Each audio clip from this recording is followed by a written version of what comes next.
Good evening, humans. Tyrannosaurusmoth here, and tonight we're taking a look at the WWE Ultimate Edition Monday Night Wars Bret Hitman Hart figure from Mattel. Let's do this. Aesthetically speaking, this figure looks decent. However, it is definitely plagued by the issues that Mattel in particular has just had with getting Bret's likeness down, and I don't know what it is, but I've thought a lot about it, especially as we've gotten more and more Bret Hart figures, especially in Ultimate Editions. This is his third or fourth, I think, and part of it I think is that like the body's not. I hesitate to say lanky, but like he was definitely a little bit like thicker.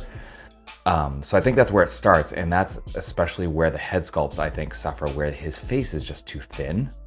Like I don't know, but like, you know, talk to me in the comments. Am I on point there, or am I off base? Because like I don't know, this is the head that is on the figure in the package, and I don't know where this likeness, or I mean this expression came from, but it's this weird horrified sort of look, and I don't know, I'm very confused by it. It looks a lot better with the glasses on, but still it's just kind of confusing. They definitely got better with the hair. The hair sculpt is very, very nice here. Especially I like this like strand coming down here at the front. That's very, very nice. But going on to the gear is beautiful. Like they did a great job. A nice matte black. You got those nice bright pinks for the piping. Of course, we get his logo with the wings and the skull.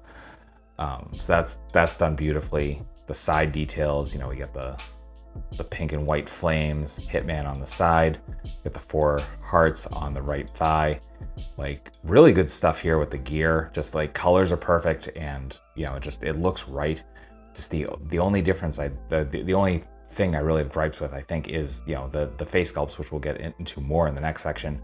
And yeah, just the physique isn't quite there. So that's aesthetics. Of course, we get a bunch of great accessories here, so let's start right off with hands. So we get our requisite C grips right out of the box. Then we get a pair of fists and a pair of open palm / Fonzie hands. So very nice all around. Then we get the 3 different head sculpts. So we get that very confusing / confused one we looked at. Again, that is what comes on the figure in the package. Then we get a kind of yelling, saying hey face, and I think this one looks a lot better. Again, it's not as thinned out. It looks a little bit more like him. I think the sculpt's there. I don't know if maybe it's just the details kind of get lost. And then finally we have the more neutral, kind of trying to hide a laugh sort of face. It's a slightly weird expression, but I think it's definitely a better Bret likeness than the head that's on the figure in the package. We get those. Then we get his entrance gear. So we get a pair of the glasses. This is the classic, just like straight up metallic pink. I love this. I like they went back to the sticker. The all pink, just plastic pearlescent ones are definitely going to last longer, but the sticker just looks like his glasses looked in real life, which I think is a very nice effect. Then we get his jacket. So of course we get the main part. On the back we get Hitman Heart Foundation there at the bottom. Nice details here with the zipper and the buttons. And of course we get a couple of arms as well, and then we get some paint details here at the bottom for the zippers of the cuffs.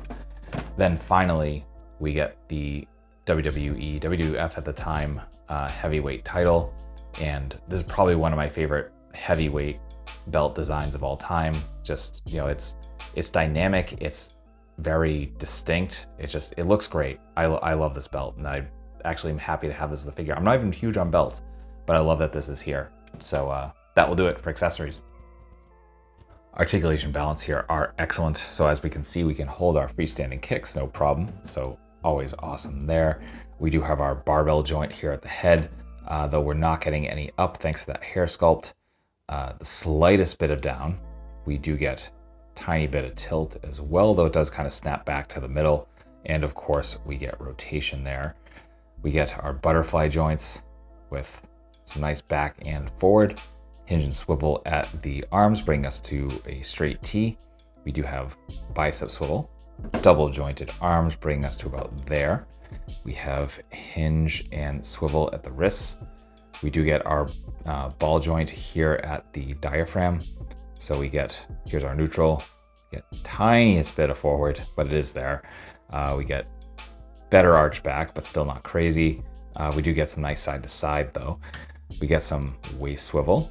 We do have drop down hips, though they're not crazy like they were before. Again, good job Mattel kind of dialing that in.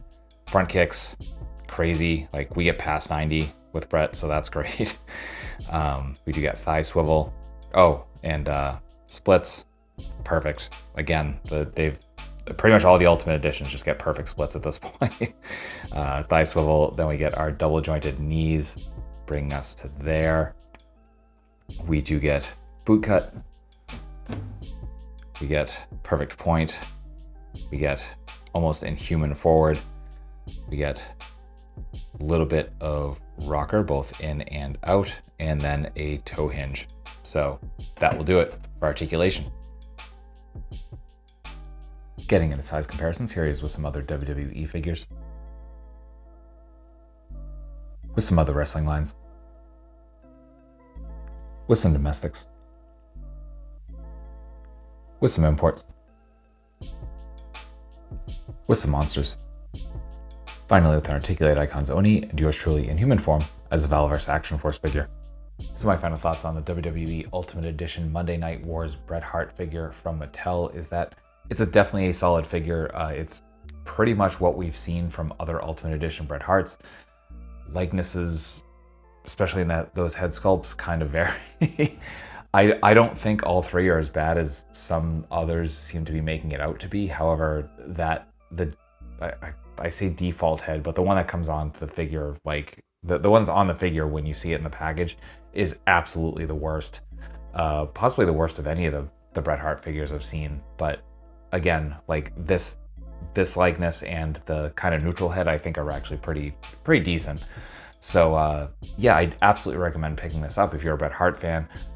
This might be an easy miss for a lot of people. So, you know, I think this is kind of one, like, you know, if you're really looking for it, I hope you find it.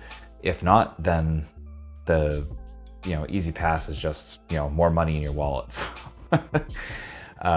that being said, you know, I don't know if there's a landing page for this or not. And I said this about the Roddy Piper figure, where just, I don't know, the Walmart's been absolutely terrible with that lately. They're terrible with pre-orders anyway, so that is what it is.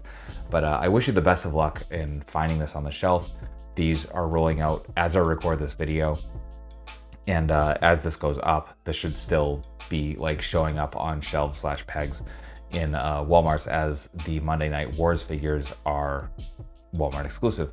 So I wish you the best of luck, and yeah, I want to thank you so much for watching. I hope you found this review informative and somewhat entertaining. If you did, I hope to see you back. I do multiple reviews a week of action figures related to tokusatsu, dinosaurs, monsters, pro wrestling, of course, and more. So if any of that appeals to you, come on back. Let's talk about some really nice plastic, just escape the world for a while. But at the end of the day, I just hope you're well. Hope that all of your toy dreams come true. And most importantly, I hope that you and yours stay weird, simians.